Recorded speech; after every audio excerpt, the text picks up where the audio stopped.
230페이지 조합이 나오죠. 조합을 이제 만드는 시기에는 구역을 지정하고 나서 조합을 만들게 됩니다.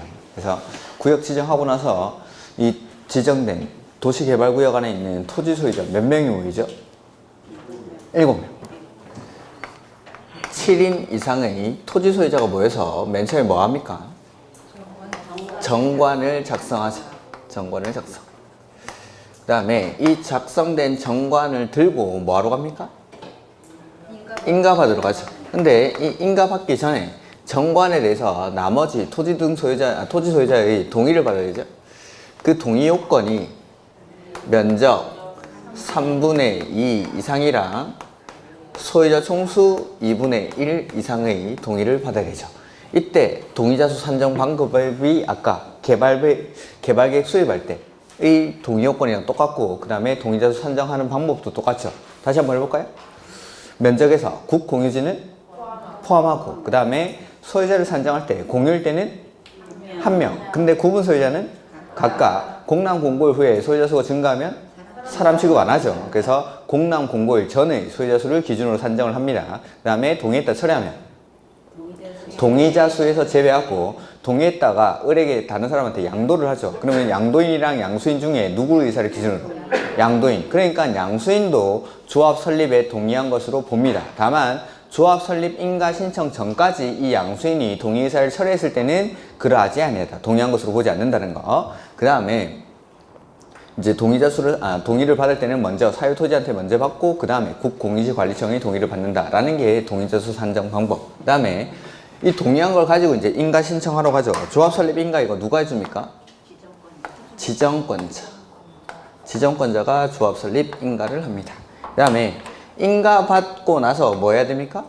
등기. 개발법 조합은 법인이기 때문에 인가 받으면 성립하는 게 아니라 등기한 때 성립을 하죠. 그 다음에 등기를 해서 사람이 되면은 사람의 머리에 해당하는 의사결정 기구가 바로 총회. 총회는 조합원들로 총회가 구성이 되고, 개발법에서 조합원이 될 수 있는 사람은 토지 소유자. 토지 소유자가 조합원이 되죠. 그럼 만약에 조합 설립에 반대한 사람은 조합원이 됩니까? 안 됩니까? 반대하면 여기 찬성한 토지 소유자입니까? 그냥 토지 소유자입니까? 그러니까 찬성하든 반대하든 관계없죠. 그럼 만약에 이 토지 소유자가 미성년자입니다. 조합원 될 수 있습니까? 네. 성년인 소유자라고 안 돼 있으니까. 그래서 찬성하든 반대하든 관계없고, 성년이든 미성년이든 관계없이 토지 소유자는 누구든지 조합원이 될 수가 있죠. 그 다음에 총회에서 모든 일을 다 할 수 없으니까 대의원회를 두는데, 개발법에서 대의원회는 조합원이 몇 명 이상일 때? 50인 이상일 때 둬야 됩니까? 둘 수 있습니까? 50인 이상일 때 둘 수 있다. 이미 적히고죠. 이렇게 의사결정한 사항을 실행에 옮기는 사람이 조합장, 그리고 이사, 그 다음에 감사, 이런 사람들 묶어서 뭐라 부르죠? 네, 조합의 임원이라고 하죠. 자, 임원은 첫 번째 겸직 금지 의무가 있죠. 겸직 금지. 그래서 그 조합의 다른 직원이나 임원을 겸할 수가 없고, 같은 목적의 사업을 하는 다른 조합의 직원이나 임원을 겸할 수가 없다는 것. 그 다음에 두 번째, 결격사유라는 게 나오죠. 그래서 결격사유 항상 나오는 네 가지죠. 첫 번째는 미성년자, 피성년 후견인, 피한정 후견인. 그 다음에 두 번째, 파산 선고를 받고 복권되지 아니한 자. 세 번째는 금고 이상의 형을 선고받고 형의 집행이 종료되거나 면제받기로 한 날로부터 얼마? 2년이 지나지 아니한 자. 그 다음에 그 형의 집행 유예 기간 중에 있는 자. 이런 사람들은 조합의 임원이 될 수가 없고, 원래 임원이었던 자가 이러한 결격사유에 해당하게 되면 언제 자격을 상실하죠? 다음. 개발법에서는 다음 날. 이러한 것들이 뭐 조합의, 개발법에서의 조합. 그 다음에 개발법 조합에서 총회에서만 반드시 결정해야 되는 게 5가지가 있었죠. 그렇죠. 정원화 게임에 정관, 환지계획, 개발계획, 그 다음에 임원의 선임, 그 다음에 조합의 합병 내지는 해산 이런 것들. 그래서 정관, 환지 계획, 개발 계획, 임원의 선임, 그 다음에 조합의 합병이나 해산 이런 것들은 반드시 총회에서만 결정을 해야 되죠. 근데 뭐 환지 계획이나 개발 계획에서 경미한 사항을 변경하는 경우는 제외하고 요 합병이나 해산에서 청산 절차가 완료된 이후에 해산하는 경우에는 대의원에서도 대신할 수가 있습니다. 이런 것들이 뭐 조합에서 나왔던 것들. 그래서 보시면은 조합의 설립은 구역의 토지 소유자 몇 명이 모입니까? 7명 이상이 정관을 작성하죠. 그 다음에 누구한테 인가 받죠? 지정권자의 인가를 받아야 된다. 그 다음에 조합을 설립할 때 동의 요건인데 동의는 얼마? 면적 3분의 2 이상이랑 소유자 총수 2분의 1. 그 다음에 인가 받으면 성립하는 게 아니라 조합이 성립하려면 뭐 받아야 되죠? 등기. 그래서 인가 받고 나서 조합의 대표자가 주된 사무소 소재지에 설립 등기를 함으로써 인가를 성립이 되죠. 뭐 인가 후 30일 안에. 그 다음에 조합의 성격은 법인으로 하고 법인이기 때문에 이 법에 있는 것 외에는 무슨 법을 준용합니까? 민법 중 사단법인에 관한 규정을 주죠. 민법을 준용하죠. 민법을. 그 다음에 조합원 나오는데 조합원은 누가 조합원이 되죠? 토지 소유자. 도시개발구역 안에 있는 토지 소유자가 조합원이 됩니다. 그래서 가로 안에 보시면은 동의하지 않은 자도 조합원이 되고 뭐 강제가입이라고 되어 있죠. 뭐 미성년도 가능하나 조합의 임원은 되지 못하며 추후 결격사유에 해당하게 되면 그 해당 일의 다음 날에 자격을 상실한다고 되어 있죠. 그래서 조합원을 따질 때는 찬성하든 반대하든 성년이든 미성년이든 이런 걸 따지지 않습니다. 지금 여기 나와 있는 거는 임원의 결격사유죠. 임원의 결격사유. 그 다음에 조합의 임원은 그 조합의 다른 임원 또는 직원을 겸할 수 없다. 이게 뭐 겸직 금지 의무고 임원에는 조합장, 이사, 감사의 결격사유 해서 여기 나오는 네 가지. 미성년자, 피성년 후견인, 피한정 후견인, 파산 선고를 받고 복권되지 아니한 자, 금고 이상의 형을 선고받고 형의 집행이 종료되거나 집행받지 아니하기로 확정된 후 2년이 지나지 아니한 자, 그 다음에 그 형의 집행유예 기간 중에 있는 자, 이런 사람들은 조합의 임원이 될 수 없고 원래 임원이었던 자가 이러한 결격 사유에 해당하면 언제 자격을 상실하죠? 다음 날. 그 다음에 조합원의 권리 의무. 조합원은 보유 토지 면적과 관계없이 평등한 의결권을 가지죠. 면적에 비례해서 의결권을 갖는 게 아니라. 그 다음에 조합원은 정관이 정하는 바에 따라 조합의 운영 및 도시개발 사업의 시행에 필요한 경비를 부담해야 한다. 그 다음에 총회는 반드시 둬야 되고 대의원에는 몇 명 이상일 때? 50인 이상일 때 둬야 됩니까? 둘 수 있습니까? 둘 수 있다. 그 다음에 경비, 부과, 뭐 징수 가능하고 뭐 이런 것들은 됐습니다. 그 다음에 조합원들 돈 안 내면 징수를 위탁할 수 있다는 거. 이렇게. 그 다음에 요거 중요한 게 안 나와 있는데 이런 것들도 반드시 기억을 하셔야 되고. 그 다음에 실시계획이죠. 실시계획. 시행자가 정해지고 나면 요 시행자가 실시계획을 작성하게 됩니다. 그래서 시행자가 실시계획을 작성하고 나면 이 실시계획을 인가받고 그 다음에 고시를 하게 되죠. 자, 실시계획에서 처음에 이 실시계획에 반드시 포함되어야 되는 게 뭐죠? 지구 단위 계획이 실시계획에는 포함이 되어야 합니다. 그 다음에 실시계획 인가, 이거 누가 합니까? 지정권자가 인가를 하죠. 지정권자가. 그 다음에 세 번째, 실시계획이 고시가 됐을 때 N은 효과가 이 실시계획의 내용 중 관리계획으로 결정해야 될 사항이 포함되어 있을 때는 실시계획이 고시가 되면 관리계획의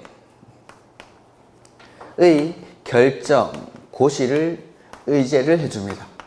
이렇게. 그리고 자, 실시계획이 고시가 되면서 실시계획 내용 중 관리계획으로 결정해야 될 사항이 관리계획 결정 고시가 의제가 되니까 기존의 관리계획의 내용이랑 이 실시계획의 내용이 다른 경우가 있죠.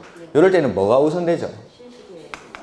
그래서 기존의 관리계획 내용이랑 실시계획 내용이 다를 때는 실시계획의 내용으로 변경된 것으로 봐줍니다. 변경된 것으로. 이게 최근에 만들어진 거니까. 그 다음에 네 번째, 지정권자가 시행자일 때 N은 실시계획 인가를 받을까요? 안 받을까요? 인가를 안 받죠. 그래서 지정권자가 시행자일 때는 실시계획을 직접 작성을 합니다. 내지는 실시계획을 인가할 때 지정권자가 만약 국장이다 라고 하면 시, 도, 대도시. 그 다음에 지정권자가 시, 도지사인 경우에는 시장, 군수, 구청장과 협의합니까? 의견 듣습니까? 의견 듣는다. 그렇죠. 밑에 사람한테는 의견 들어야죠. 이런 것들이 실시계획의 내용. 이렇게. 그래서 실시계획 한번 보시면은 231페이지. 누가 만들죠? 시행자가 정해지고 나면 그 시행자가 사업을 시행하기 위해서 실시계획을 작성하죠. 그리고 이 실시계획은 당연히 개발계획에 부합하게끔 수립을 해야 됩니다. 그 다음에 실시계획에 반드시 포함되어야 되는 게 지구단위계획. 그 다음에 실시계획 인가는 누가 하죠? 지정권자가. 그 다음에 의견 청취. 국장이 지정권자인 경우에는 시, 도, 대도시한테, 시, 도지사가 지정권자일 때는 시장, 군수, 구청장의 의견을 듣습니다. 이렇게. 그 다음에 실시계획 인가, 고시권자. 실시계획 인가를 지정권자가 있으면 고시도 지정권자가 하고, 그 다음에 효과는 이 실시계획의 내용 중 관리계획으로 결정해야 될 사항이 포함되어 있을 때는 관리계획 결정 고시를 의제를 해주는 거죠. 이렇게. 그 다음에 기존의 관리계획의 내용이랑 실시계획의 내용이 다를 때는 실시계획의 내용으로 변경된 것으로 봐준다라는 거. 이렇게. 여기까지가 뭐 실시계획. 그 다음에 수용 또는 사용 방식이 나오죠. 자, 수용 방식.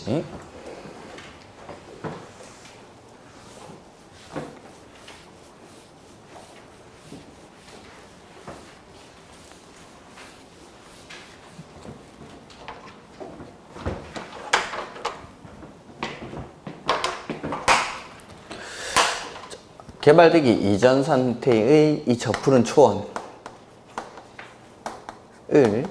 그림 같은 집을 짓기 전 단계인 네모 반듯한 택지를 조성하는 데까지가 개발법이 하는 역할이었죠. 이렇게. 그래서 이런 택지를 조성을 하는데 모든 토지를 이렇게 만드는 게 아니라 원래 형태로 그대로 주는 땅이 있죠. 이걸 뭐라 부릅니까? 원형지. 그리고 공사비 들여서 네모 반듯하게 만든 땅을 조성토지라고 부르죠. 그래서 수용 방식에서는 일단 원형지, 조성토지 이런 것들이 나오죠. 그리고 이 원형지는 전체 도시개발구역 면적에서 얼마까지 공급가 가능하죠? 3분의 1 이내에서 3분의 1 이내에서만 공급이 가능합니다. 이게 원형지. 그 다음에 자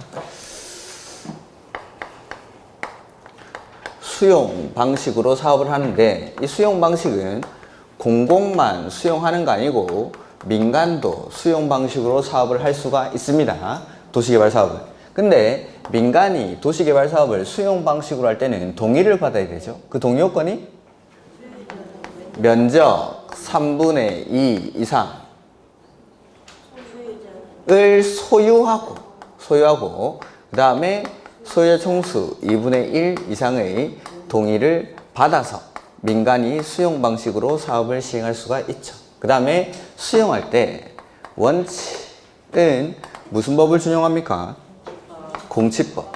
공익사업을 위한 토지 등의 취득 및 보상에 관한 법률을 준용을 해야 되는데 이 공치법 준용을 하지 않는 특례가 있죠. 특례가.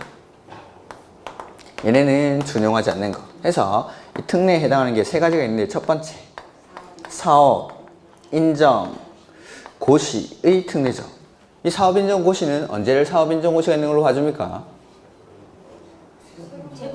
수용 또는 사용의 대상이 되는 토지 등의 세부 목록을 고시한 때. 저번 주 나눠 드렸던 자료에 보면은 이 수용이 다 비교가 돼 있죠. 그 프린트에. 그래서 그걸 보시면 됩니다. 항상 수용 나올 때마다. 그 다음에 두 번째 재결, 신청, 기간은 네 가지 수용이 다 똑같죠? 사업, 시행 기간 내. 뭐 표현에 따라 다른데 뭐 사업 시행 기간 내, 사업 시행 기간 종료일까지 뭐 이런 식으로 되어 있습니다. 그 다음에 세 번째 수용을 하면은 원칙은 사전에 현금으로 보상하는 게 원칙인데 이 사전 현금 보상의 예외로 나오는 게 토지 상환 채권입니다. 토지 상환 채권. 이렇게 이런 것들 이게 이제 수용의 일반론이죠. 그래서 보시면은 231페이지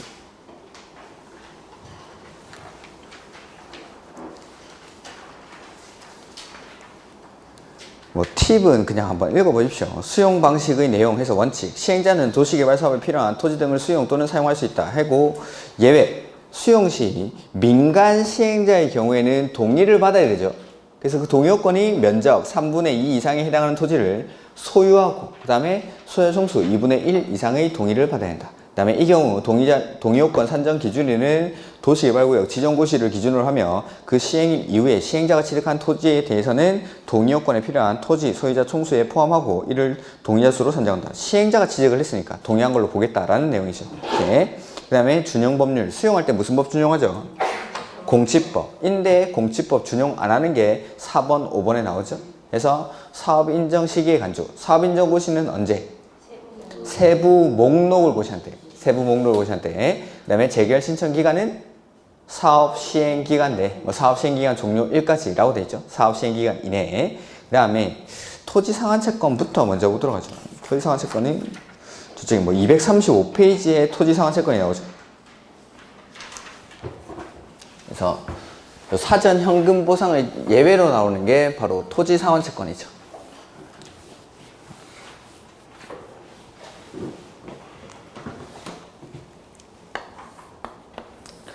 자, 토지 상환 채권은 공공만 발행합니까? 민간도 발행할 수 있습니까? 그래서 공공 시행자든 민간 시행자든 이 토지 상환 채권을 발행할 수가 있습니다. 그래서 이 공공인은 민간 시행자가 갑의 토지를 수용을 하는 거죠. 갑의 저푸른 초원을 5억 원어치 수용을 했습니다. 이 수용을 했을 때 공치법상에서는 원칙은 사전에 현금 보상하는 게 원칙이라는 거죠. 원칙은. 근데 이 예외로 사전 현금 보상의 예외로 발행하는 게 바로 토지로 상환하는 채권 해서 요걸 이제 토지 상환 채권이라고 부르는 거죠. 그 다음에 공공이든 민간이든 이 시행자가 토지 상환 채권을 발행하려고 할 때는 누구한테 승인받습니까? 지정권자. 그렇죠. 발행 계획을 작성해서 지정권자의 승인을 받아야 됩니다. 그 다음에 민간이 채권 발행할 때는 뭐 받아야 됩니까? 지급 보증을 받은 경우에만 채권을 발행할 수 있다라는 거. 그 다음에 원칙은 현금 줘야 되는데 예외적으로 발행하는 채권이니까 소유자가 뭐 할 때 발행하는 거죠? 원할 때. 그 다음에 이 5억 원어치 토지를 수용을 했는데 수용 보상금 전부에 대해서 채권을 발행합니까? 일부에 대해서 발행합니까?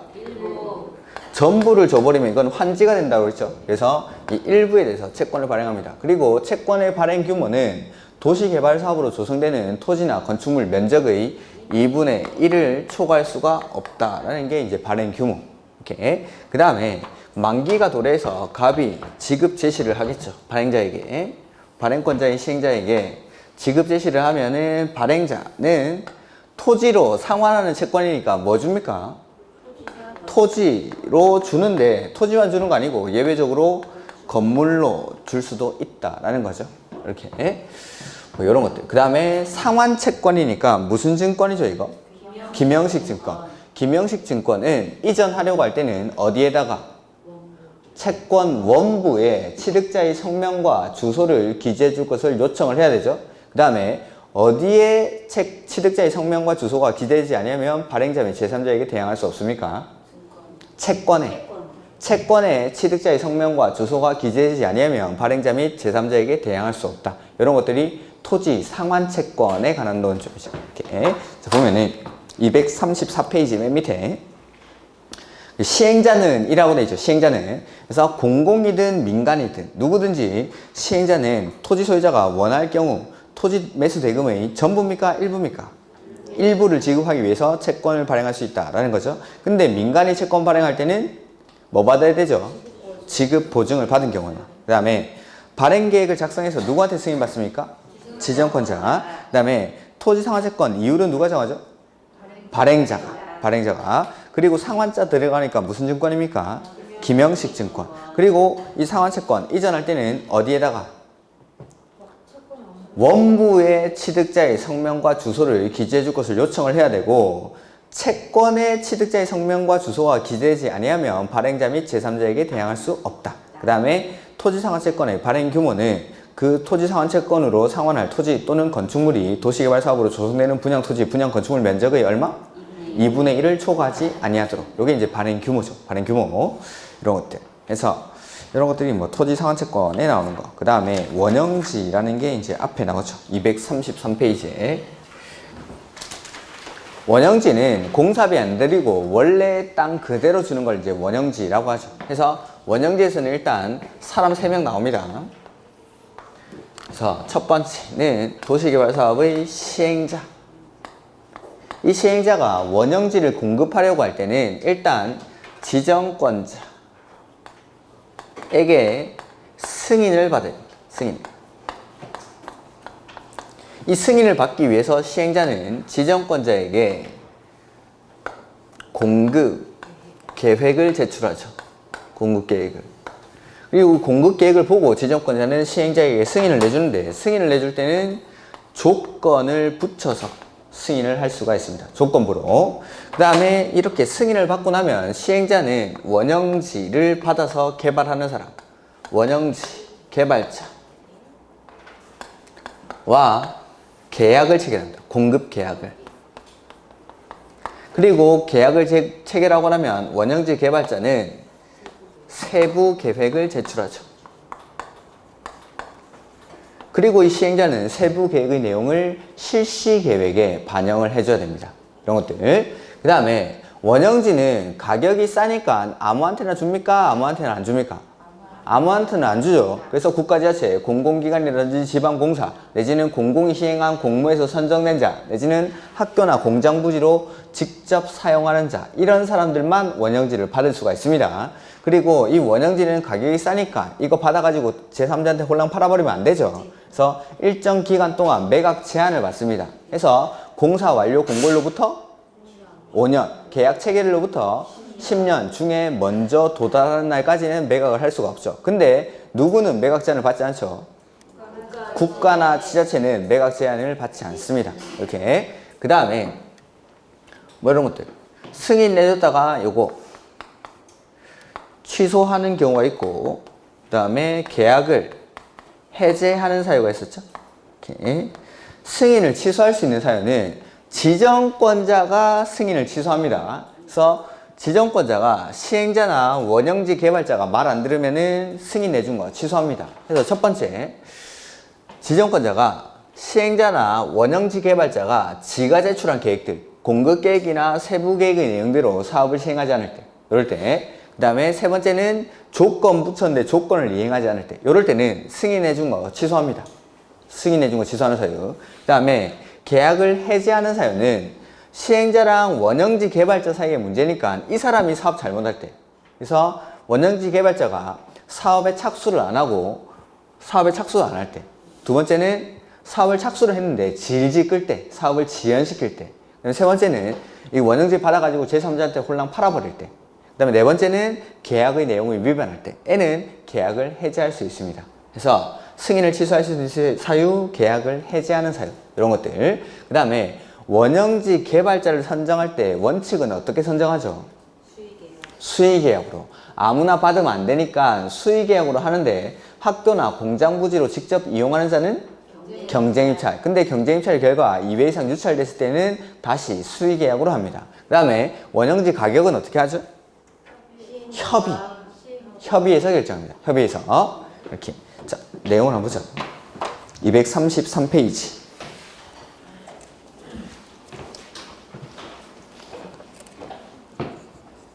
그래서 원형지의 공급 나오는데, 시행자는 도시를 자연 친화적으로 개발하거나 복합적 입체적으로 개발하기 위해서 필요한 경우에는 대통령령으로 정하는 절차에 따라 미리 지정권자의 승인을 받아 다음의 어느 하나에 해당하는 자에게 원형지를 공급하여 개발하게 할 수 있다. 이 경우 공급될 수 있는 원형지 면적은 전체 도시개발구역 면적의 얼마? 3분의 1 이내로 한정한다 라고 되어 있죠. 그래서 원형지를 개발할 수 있는 사람이 그 밑에 나오죠. 국가지자체, 공공기관, 그 다음에 지방공사, 내지는 국가나 지자체, 공공기관이 시행한 공모에서 선정된 자, 그 다음에 학교나 공장부지로 직접 이용하는 자, 이런 사람들만 원형지 개발자가 될 수 있죠. 그 다음에 시행자는 원형지를 공급하기 위해서 지정권자에게 공급 계획을 먼저 제출을 하죠. 그 다음에 이 공급 계획을 제출해 가지고 지정권자로부터 승인을 받아서 원형지를 공급을 합니다. 그 다음에 가로 3번 원형지 공급 계획에는 원형지 개발자에 관한 사항과 원형지 공급 내용 등이 포함되어야 한다. 이런 것들을 한번 읽어두시고 4번 시행자는 개발 방향과 승인 내용 및 공급 계획에 따라 원형지 개발자랑 계약을 체결하죠. 공급 계약을.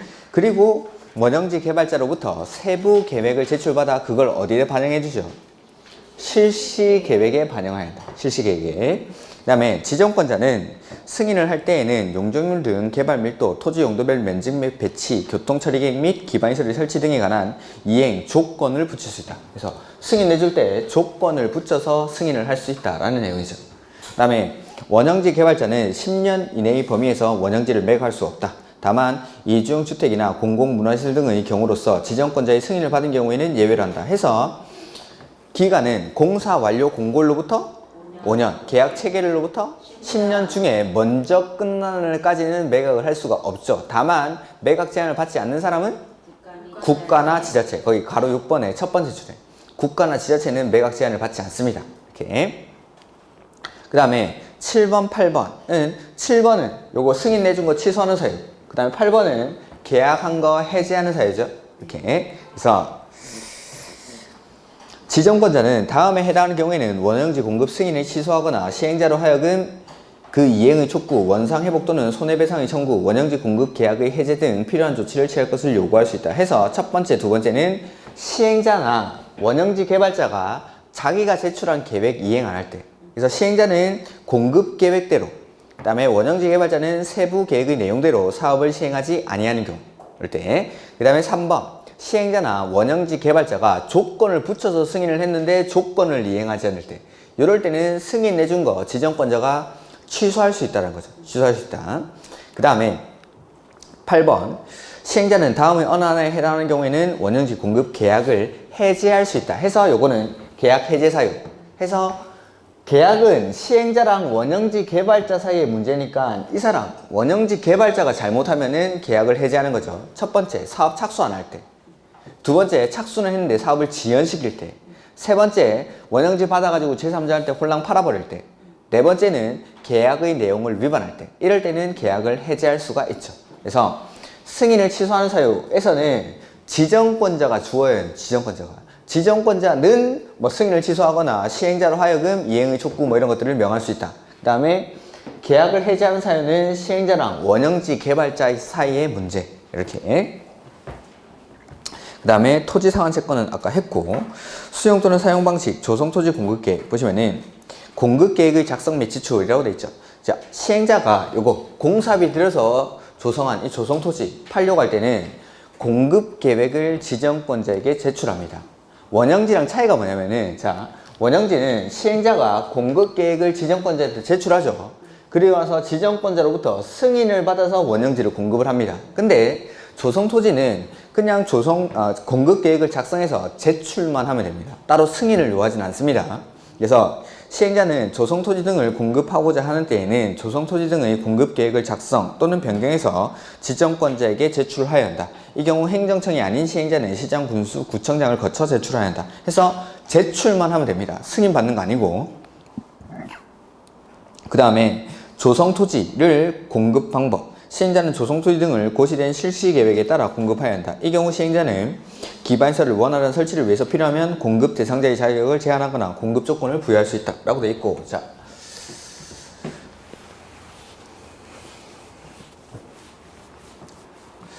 조성토지 요거 공급할 때 원칙은 어떻게 공급하죠? 네, 가장 비싸게 사겠다는 사람들 경쟁 입찰 방식으로 공급을 합니다. 근데 예외적으로 추첨하는 경우가 있었고 수의계약하는 경우가 있었죠. 우리 외웠던 거 뭐죠? 추첨하는 것만. 그래서 첫 번째, 국민주택 규모 이하의 주택 건설 용지. 두 번째는 공공택지 다음에 세 번째는 330제곱미터 이하의 단독주택 용지. 네 번째는 공장 용지. 이런 것들. 이러한 것들은 추첨으로 할 수가 있습니다. 그 다음에 여기는 써져 있는지 모르겠는데 하나 더 하자면 원래는 수의계약으로 공급하기로 했던 겁니다. 수의계약의 공급 신청량이 공급량을 초과합니다. 원래는 수의계약으로 공급을 해야 돼서 이 수의계약으로 받겠다라고 신청을 했는데 이 신청량이 실시계획이라든지 뭐 공급계획에서 정한 공급량을 초과하는 거죠. 이럴 때는 수의계약으로 받는 사람들끼리 경쟁 입찰을 시킬까요? 추첨을 할까요?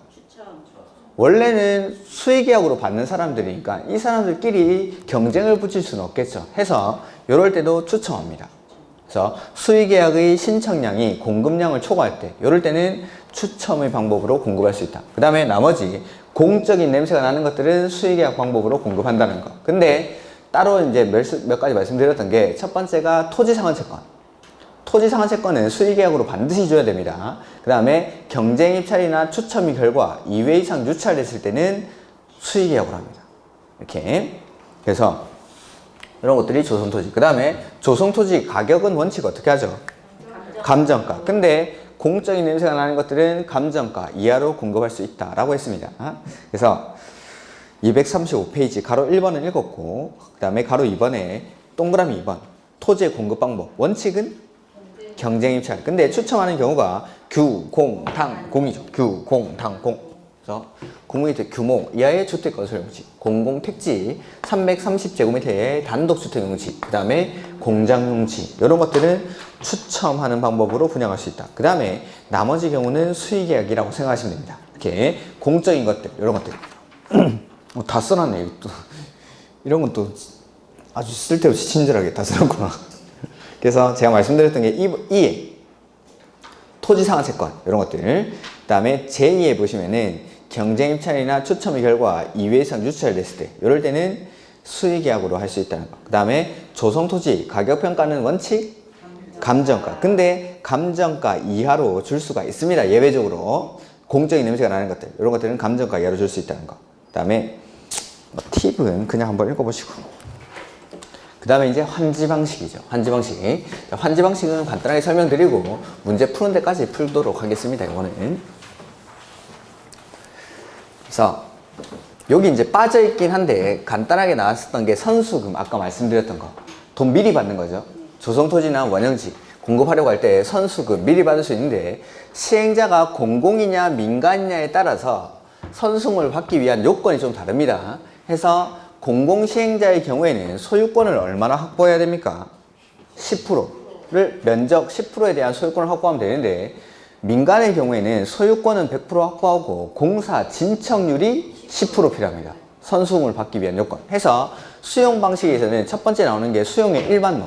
그래서 공공이든 민간이든 다 수용할 수 있는데 민간이 수용 방식으로 할 때는 동의요건이 필요하다는 거. 그 동의요건이 면적 3분의 1을 소유하고 소유자 총수 2분의 1 이상의 동의를 받아야 된다. 그 다음에 수용할 때 원칙은 공치법 준용하는데 공치법 준용 안 하는 특례. 그래서 사업인정 고시 특례, 재결 신청 기간의 특례, 그 다음에 사전 현금 보상의 특례로 나오는 게 토지 상환채권입니다. 토지 상환채권. 그 다음에 토지 상환채권 하고 나서 그 다음에 원형지랑 조성토지. 그래서 원형지에서는 각각의 좀 요건들. 그래서 3명 사이의 요건들이죠. 뭐 시행자가 원형지 지정권자에게 승인을 받아야 되고 승인 받을 때는 공급 계획을 제출하고 그 다음에 승인 받고 나서 원형지 개발자랑 계약을 맺고 세부 계획을 제출받아서 실시 계획에 반영하고 그 다음에 매각 제한 기간이라든지 전매 제한 기간 그 다음에 공급 승인의 취소 사유 그 다음에 계약의 해제 사유 이런 것들 원형지 개발자 선정 방법 그 다음에 원형지 가격 그 다음에 조성토지도 조성토지 공급 방법, 그 다음에 조성토지 가격 이런 것들이 수역에서 나오는 논점들입니다. 이런 것들 이제 나중에 문제 풀면서 한번 보도록 하고 환지 방식. 환지 방식은 여기 환지되기 전의 토지가 있죠. 환지되기 전의 토지. 그래서 이 환지되기 전 토지를 환지 방식으로 정비를 하는 거죠. 이렇게 그래서 환지되기 전에는 필지들이 막 얽히고 설켜가지고 효용이 떨어져 있고, 효용이 많이 떨어져 있고 공공시설도 부족하던 이런 토지인데 환지 방식을 통해서 이렇게 정리를 합니다. 그래서 떨어져 있던 효용도 증진을 시키고 부족하던 공공시설도 확충을 해주는 거, 이게 환지 방식. 그리고 환지 방식으로 사업을 할 때는 맨 처음에 뭐 만들죠? 계획. 환지 계획을 작성하죠.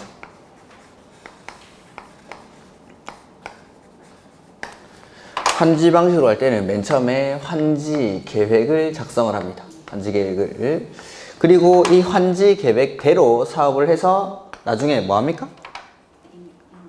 환지 처분을 하게 되죠. 환지 처분을.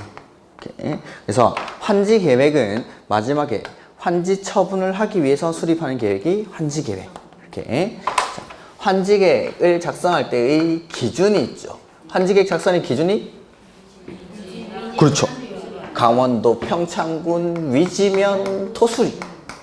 위지면 토수리 환경.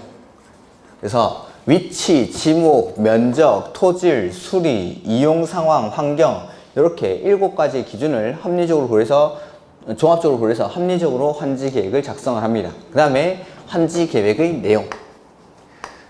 쉬는 시간에는 힘이 넘치시더니 수업하면 표정이 안 좋네. 지금 내가 잠을 안 자서 멍한 건지 여러분들이 멍한 건지 구분이 안 가는데 바빠가지고 일을 한다고 오늘 2시간밖에 안 잡았더니만. 자, 요 환지 계획의 내용은 어떻게 배웠죠? 설계, 새거, 헝거, 비용, 입체한지. 이렇게 설계, 그 다음에 2번째 새거, 그 다음에 3번째는 헝거, 그 다음에 4번째 비용, 그 다음에 5번째 입체환지. 를 계획한 경우에는 입체환지의 가능성. 그래서 설계는 환지니까 무슨 설계입니까? 환지 설계죠. 환지 설계. 그 다음에 새거는 필지별로 된 환지 명세. 내가 환지되고 나서 받게 되는 토지의 명세. 이렇게. 그 다음에 헝거는 필지별, 또 뭐? 권리별. 헝거에는 소유권의 권리도 포함이 돼야 되죠. 그래서 필지별, 권리별로 된 청산 대상 토지 명세. 그 다음에 비용은 채비지 보류지 명세. 그 다음에 입체환지를 계획한 경우에는 입체환지에 관한 사항. 이러한 것들이 환지 계획의 내용이죠. 설계, 새거, 헝거, 비용, 입체환지. 이렇게 헝거에는 권리가 표시가 되네요. 권리가. 그 다음에 이렇게 환지 계획을 작성하고 나면 환지 계획을 인가받죠. 근데 환지 계획은 따로 고시를 하지 않습니다. 환지 계획은 개별적으로 토지 소유자들한테 통지를 해주는 거지 이건 고시는 하지 않습니다. 환지 계획 인가는 누가 하죠? 시장, 군수, 구청장이 환지 계획을 인가를 하죠. 이렇게 환지 계획을 인가받고 나서 공사에 착수를 하고 공사가 완료가 되고 나면 준공검사를 받죠. 근데 뭐 요 사이에 공사 완료 공고라는 절차가 있습니다. 쓰죠. 공사 완료 공고하고 준공검사를 받습니다. 준공검사 받고 나면 준공검사로부터 며칠 안에 60일 내에 환지 처분에 관한 사항을 공고를 합니다. 이렇게. 그래서 환지 처분을 하려고 할 때는 환지 계획에서 정한 사항을 공고를 하는데 그걸 환지 처분 공고라고 하죠. 그래서 환지 계획에서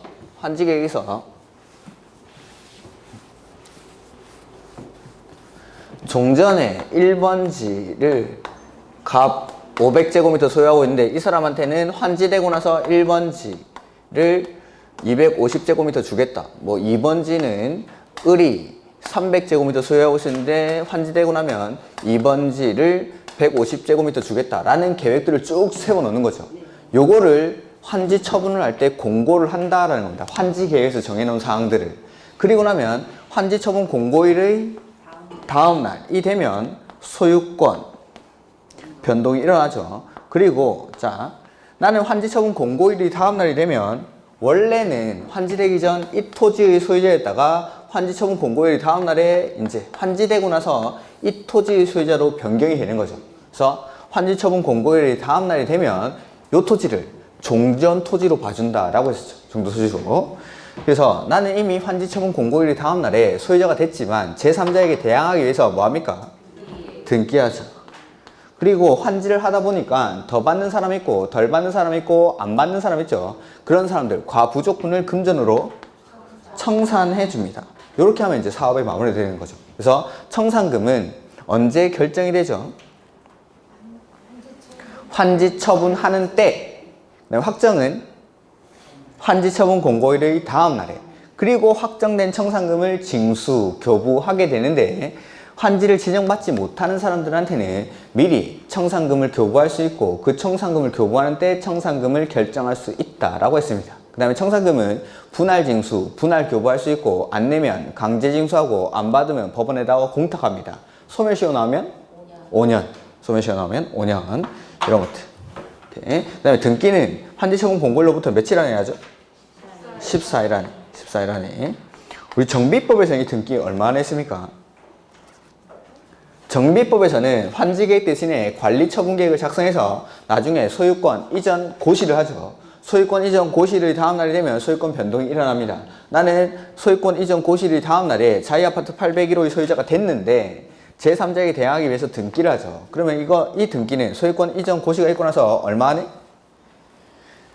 지체 없이 했습니다. 지체 없이. 정비법에서는 지체 없이, 여기서는 14일 내에 이렇게 이런 것들. 그래서 책을 조금만 읽어보죠.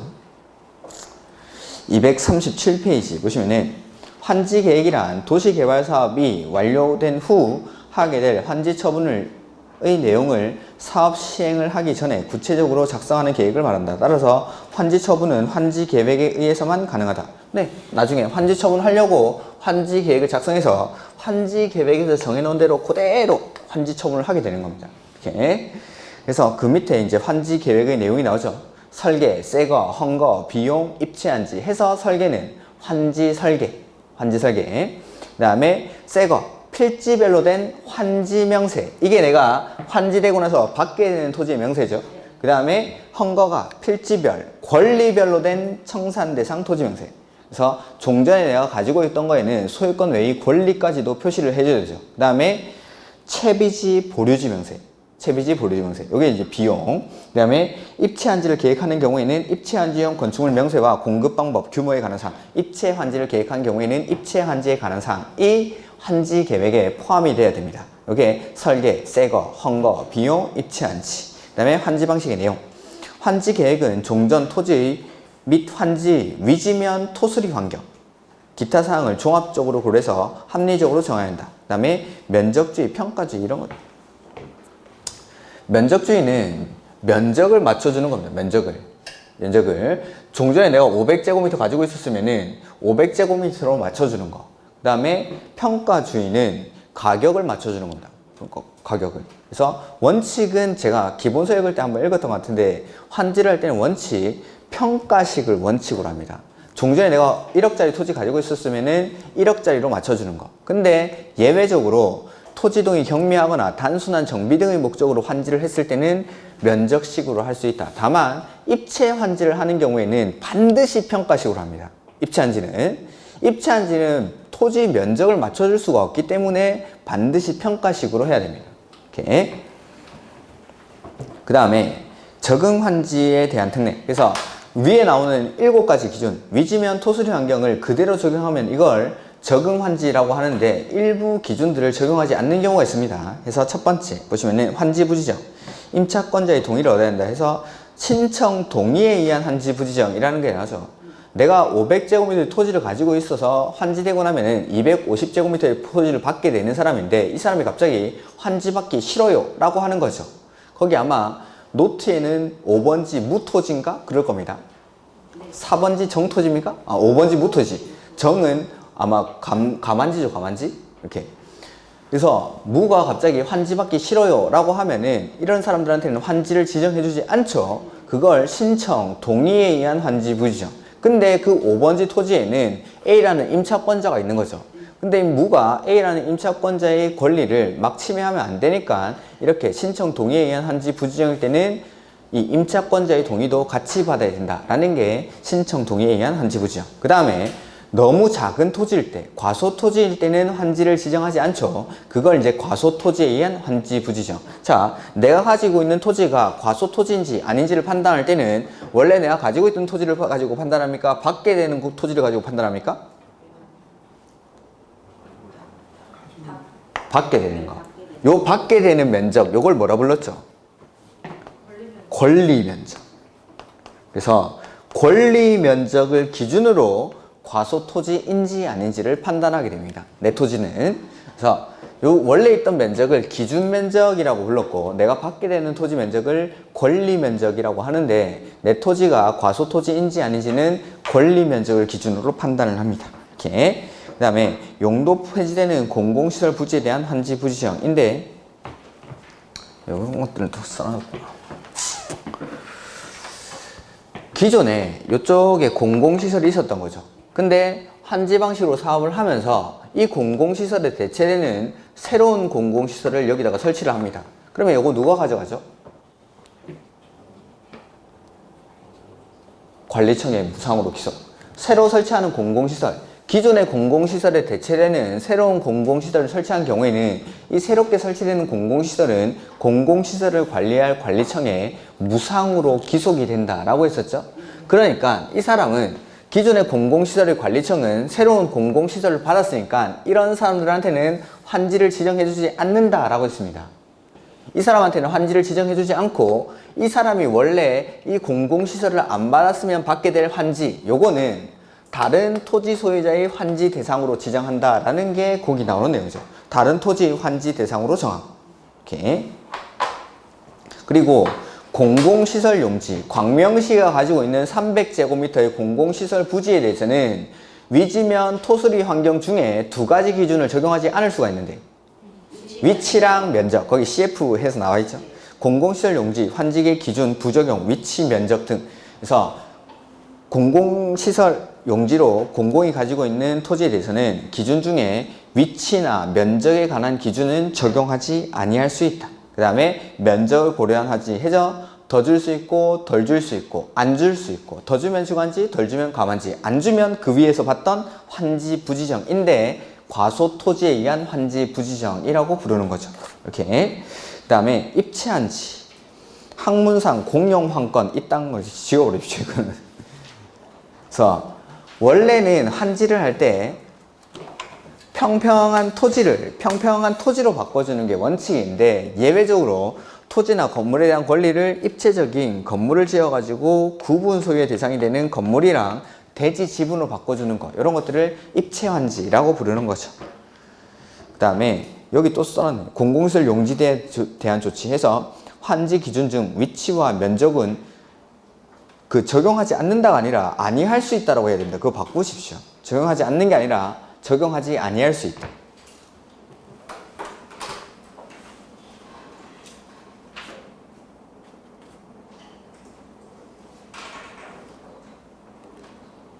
그 다음에 채비지령 표시, 경비에 충당하거나 규약, 정관, 시행규정 또는 실시계획이 정하는 목적을 위해서 일정한 토지를 환지해서 제외하고 따로 빼놓는 걸 보류지라고 하죠. 그 중에 경비에 충당하기 위한 땅을 뭐라 부르죠? 채비지라고 합니다. 그래서 채비지는 보류지의 일종이라는 거죠. 이렇게. 그 다음에 입체한지에 따른 주택의 공급이 나오는데, 보면은 입체한지, 시행자의 주택 공급. 시행자는 입체한지로 건설된 주택 등 건축물을 인간의 환지 계획에 따라 환지 신청자에게 공급해야 한다. 이 경우 주택을 공급하는 경우에는 주택법에 따른 공급에 관한 기준을 적용하지 않는다라는 거죠. 토지 소유자한테 자기 소유권에 가름해서 주택을 주는 거니까 이렇게 입체한지로 주택을 공급할 때는 주택법에 따른 공급의 기준을 적용하지 않습니다. 청약 성명 필요 없고 주택의 공급 절차 이런 것들을 따르지 않습니다. 그 다음에 1번 그 밑에 나오는 거는 참고로 한번 읽어보십시오. 이렇게. 그 다음에 원칙. 입체한지로 주택을 공급할 때 몇 개 주죠? 원칙은 한 개. 1주택 공급이 원칙. 해서 한 세대 또는 한 명이 하나 이상의 주택 또는 토지를 소유한 경우에는 1주택을 공급하고 2명 이상이 하나의 주택 또는 하나의 토지를 공유하고 있을 때도 하나만. 그래서 한 명이 여러 개 가지고 있어도 하나 주고 여러 명이 하나를 공유하고 있어도 한 개 주는 게 원칙이죠. 근데 예외적으로 소유한 주택의 수만큼 공급하는 경우가 있죠. 첫 번째, 수도권의 과밀 억제 권역에 위치하지 아니한 도시개발구역의 토지 소유자. 그 다음에 두 번째는 근로자 숙소나 기숙사 용도. 그 다음에 세 번째, 공공시행자. 한테는 가진 것만큼 줍니다. 가진 것만큼. 그 다음에 나대지의 기준 뭐 나오는데, 주택을 소유하지 아니한 토지 소유자가 주택을 공급받으려고 할 때는 일단 국장이 정하는 규모 이상일 때만 주택을 받을 수가 있습니다. 그 다음에 종전 토지의 총 권리 가액이 입체한지로 공급되는 공동주택 중 가장 작은 규모의 공동주택 공급 예정 가격 이상인 경우. 그래서 내가 기존에 주택을 가지지 않은 사람인데 입체한지로 공급되는 주택을 받고 싶어요 라고 할 때는 입체한지로 공급되는 최소 공급 가격이 1억이다 라고 하면 기존에 내가 가지고 있는 토지라든지 건물이 1억 이상일 때만 주택을 가지고 있지 않은 사람이 주택을 받을 수 있다라는 거죠. 이렇게. 근데 요거 하기 전에 우리 하나 했던 게 있는데, 입체한지로 공급되는 건물의 최소 공급 가격의 얼마 이하일 때는 입체한지 신청 대상에서 아예 빼버릴 수가 있었는데 70% 이하일 때는 종전에 내가 가지고 있던 뭐 건축물이나 토지의 가액이, 요거는 이제 주택이 아닌 겁니다. 이거는 주택이 아닌데, 요거는 입체한지로 공급되는 최소 공급 가격의 70% 이하일 때는 입체한지 신청 대상에서 제외할 수 있다, 뭐 이런 게 있었습니다. 여러분들 너무 어려우시면 이런 것들은 보지 마십시오. 그 다음에 자녀 건축물의 공급 보시면은 시행자는 입체한지 대상이 되는 용지에 건설된 건축물 중 공급 대상자에게 공급하고 남은 건축물의 공급에 대해서는 규약, 정관, 시행 규정으로 정하는 목적을 위해서 채비지로 정하거나 토지 소유자 외의자에게 분양할 수 있다. 이 정도. 환지, 예정지, 환지 처분의 효과 이런 것들이 나오는데 이걸 다 하기에는 좀 시간이 부족하니까 일단은 여기까지. 그리고 다음 주에 오실 때 만약 시간이 되신다면은 환지는 기본서를 좀 한번 읽어보십시오. 기본서 읽어보시고 문제 풀어보시고, 혹시나 오실 때 문제를 풀어오시는지 모르겠는데 문제 풀이할 때는 문제는 좀 풀어오시는 게 훨씬 더 좋습니다. 그리고 내가 문제를 풀기가 너무 어렵다 그러면은 문제 읽고 해설 읽고 오셔도 관계없습니다. 이렇게 문제 읽고 해설 읽고 했는데 도저히 이해가 안 간다, 그런 것들은 체크해가지고 오시는 거죠. 체크해가지고 와가지고 얘가 뭔 말 하는지 그때는 좀 잠을 깨고 들어보시는 겁니다.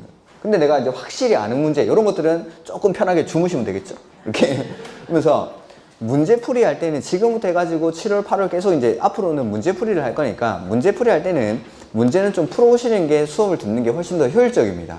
그래야, 그러니까 뭐 4시간 동안 집중한다는 게 좀 쉬운 일은 아니죠. 그래서 내가 문제를 풀면서 요거는 꼭 좀 들어봐야겠다, 요거는 그냥 내가 확실히 안다, 이런 것들을 표시를 해 오시는 거죠. 해가지고 좀 모르겠다 이런 것들 문제 읽고 해설 읽고 기본서 찾아보고 했는데도 도저히 이해가 안 간다, 그런 것들은 체크해 놓고 그때는 잠을 깨셔야 됩니다. 그때는. 근데 아는 문제들, 이거 뭐 알겠다 하는 것들은 그냥 편하게 들으시면 되는 거죠. 이렇게 해가지고 이런 문제들을 풀기가 힘드시면은 좀 읽어라도 오십시오. 문제 읽고 해설 읽고 해도 도움이 되니까. 그리고 나서 환지 같은 경우에는 다음 주에 다시 한번 또 설명을 처음부터 끝까지 드릴 테니까 그때 기본서를 좀 읽고 오시기 바랍니다. 그리고 환지는 문제도 좀 풀어보시고, 좀 어려울 수도 있으니까 자, 조금 쉬었다가 문제 풀도록 하겠습니다.